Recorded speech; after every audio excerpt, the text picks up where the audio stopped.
young Mu Jin needs fuel to plough and fertiliser to nourish his rice as planting season approaches. But the ships carrying his crucial cargo are trapped 2,000 miles away by Iran's stranglehold of one of the world's most important waterways.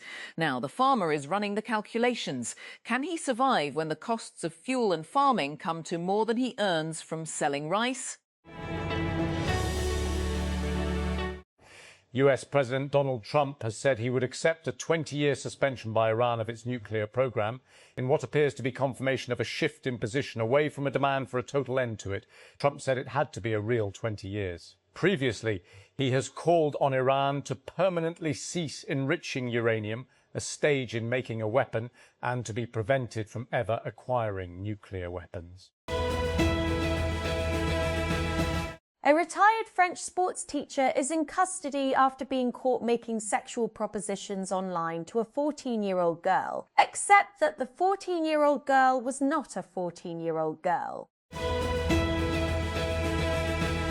At least 7 Palestinians have been killed and dozens injured in 2 Israeli airstrikes on a residential building and a civilian vehicle in Gaza City, according to medical sources. The deaths on Friday come as Israel said it carried out a strike on Izz al-Din al-Haddad, the head of the armed wing of Hamas in Gaza.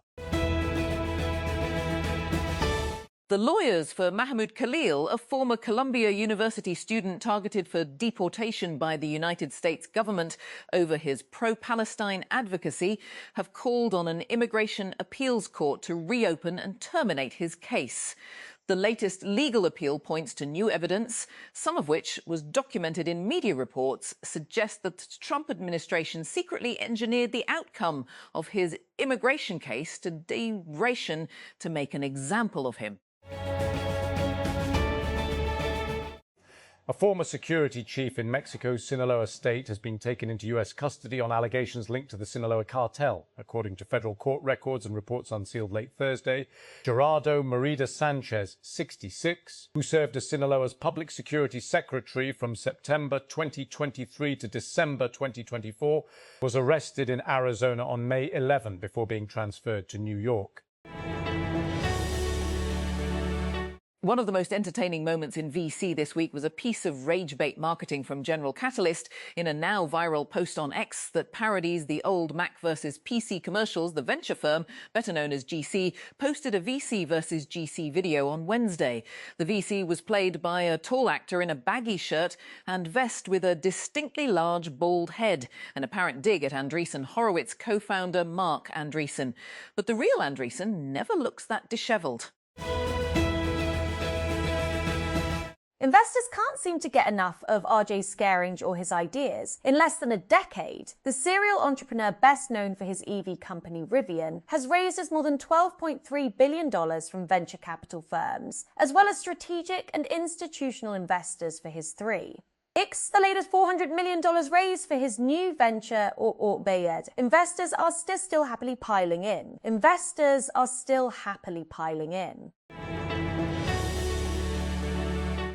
A year ago, United States-China relations reached one of their lowest points when Donald Trump announced his Liberation Day tariffs. The US president made some concessions when he met his Chinese counterpart, Xi Jinping, a few months later. Pakistan's Fatima Sana has broken the record for the fastest half-century in women's T20 international cricket matches with a 15-ball 50 against Zimbabwe and Karachi, Pakistan. Playing at home, the all-rounder top scored with 62 runs off 19 balls as Pakistan beat the visitors by 133 runs and sealed the series 3-0 at the National Stadium on Friday. Israel and Lebanon have agreed a 45-day extension to a shaky ceasefire following 2 days of negotiations in Washington, D.C., the U.S. State Department said. We hope these discussions will advance lasting peace between the two countries, full recognition of each other's sovereignty and territorial integrity, and establishing genuine security along their shared border, said State Department spokesman Tommy Pigott.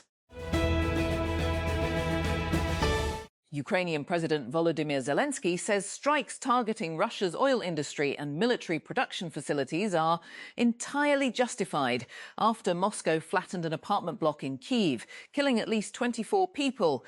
On Friday, Zelensky warned that Russia's attacks would not go unpunished, saying he had discussed long-range strikes with senior military, security and intelligence officials as a day of mourning was observed in Kyiv, following Thursday's attack on a 9-story apartment block in the capital's Darnitsky district. China has agreed to buy 200 Boeing jets, with a potential for the order to rise to as many as 750 planes, United States President Donald Trump has said, adding that the planes would have GE Aerospace engines. The deal includes approximately 200 planes and a promise of up to 750 if they do a good job, Trump told reporters on Air Force One on Friday.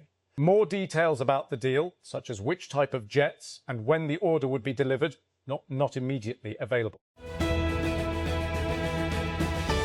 Canada's Prime Minister Mark Carney is visiting Alberta, days after a separatist movement in the Western province faced a major legal setback in its push for a referendum on the issue. Carney's visit on Friday was officially to unveil a new agreement laying the groundwork for a crude oil pipeline alongside the province's Premier, Danielle Smith.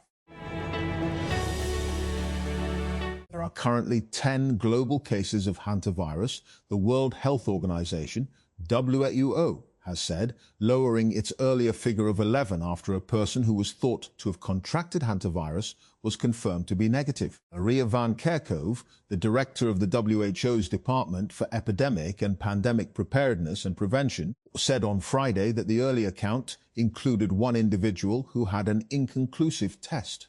We've had further confirmation from the United States that person was negative. It's no secret that AI data centers have been straining the grid, but Silicon Valley has been relatively insulated from it all, thanks to high land and power prices that have pushed hyperscaler projects elsewhere. The tech elite might soon get a taste of the power crunch, though. The Bay Area's vacation land, Lake Tahoe, has less than a year to find a new energy supplier. A hotel check-in system left more than 1 million customer passports, driver's licenses and selfie verification photos to the open web after a security lapse. The data is now offline after TechCrunch alerted the company responsible. The hotel check-in system, called Tabik, is maintained by the Japan-based tech startup Trekria. According to its website, Tabik is used in several hotels across Japan to check guests in, and relies on facial recognition and document scanning to check guests in. The Capital Development Authority, CDA, has approved the abolition of 1,062 vacant and redundant positions as part of a broader right-sizing and austerity drive aimed at streamlining administrative operations and reducing financial pressure on the public sector. The decision was formalised through a notification issued by the Human Resource Development Directorate on May 6, 2026, following approval during the CDA board's 5th meeting held in late April. The State Bank of Pakistan, SBP, has launched a nationwide Go Cashless campaign for Eid al-Adha 2026 aimed at promoting secure and convenient digital transactions in cattle markets across the country. The initiative forms part of the central bank's broader strategy to reduce reliance on cash and accelerate digitization of Pakistan's mint trading periods during one of the country's busiest seasonal trading periods. The federal government on Friday reduced petrol and diesel prices by Rs 5, according to a notification issued by the Petroleum Division. According to the notification, the revised prices will take effect from May 16. A judge has declared a mistrial in the rape case against Harvey Weinstein after the jury in New York said it was deadlocked and unable to reach a verdict. It marks the 3rd time a New York jury has considered the case against the 74-year-old disgraced film mogul, who remains jailed on other charges.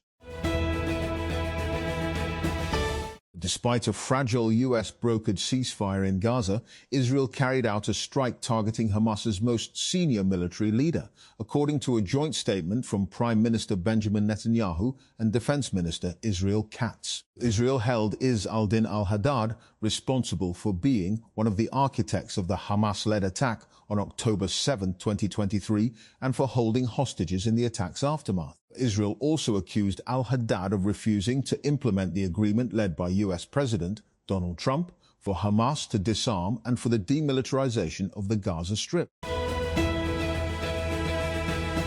German Chancellor Friedrich Merz on Friday said he would advise his children against living or studying in the United States at the moment, citing a rapidly changing social climate and limited opportunities even for the highly educated. The remarks highlight tensions between the United States and its European allies under President Donald Trump, with disputes over trade, the wars in Ukraine, and now Iran putting the NATO alliance under strain. 3 people have died after a hantavirus outbreak on a cruise ship, which provoked global concern and revived memories of COVID-19.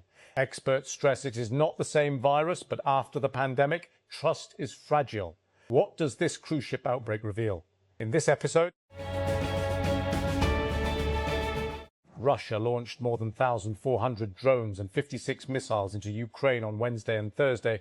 Much of the onslaught was aimed at the capital, Kyiv. Days after Russia threatened to do so, only if Ukraine attacked its Victory Day parade in Moscow's Red Square on May 9. It is a major Russian holiday commemorating the end of the Second World War.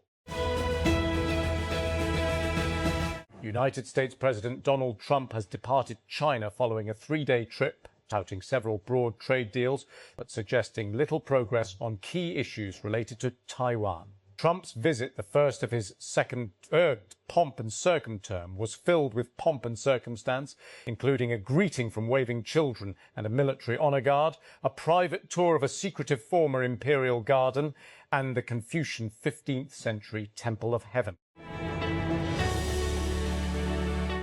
Tesla robotaxis have crashed at least twice since July 2025, while a teleoperator was remotely driving the vehicles, according to newly unredacted information submitted to the National Highway Traffic Safety Administration (NHTSA). Both crashes happened in Austin, Texas, and occurred at low speeds. In each case, there was a safety monitor behind the wheel, and no passengers were on board. The federal government has reduced petrol and diesel prices by 5 per litre for the next 7 days, sources informed Pro-Pakistani. Following the latest revision, petrol will now be priced at 409.78 per litre, while diesel will stand at 409.58 per litre. IG Railways Police Mohammad Wasi Fakhre Sultan, along with SRP Rawalpindi and DSP RPA, conducted a detailed visit on May 15, 2026, to railway land and related sites on Shah Bukhari Road, Rawalpindi, which were retrieved during the recent Antani encroachment operation. During the visit, the IG Railways Police issued clear instructions that no encroachments should be allowed to re-emerge on the retrieved railway land under any circumstances. He stated that protecting railway land and other assets is a key responsibility of the Railways Police, and emphasised that these valuable assets should be utilised effectively to increase Pakistan Railways' revenue. While Donald Trump and Xi Jinping were hailing their friendship for the cameras, it was less amicable for the rival Chinese and US security services, from a standoff over a US Secret Service agent's weapon to a US staffer trampled during a melee. Tensions bubbled to the surface throughout Trump's visit to Beijing.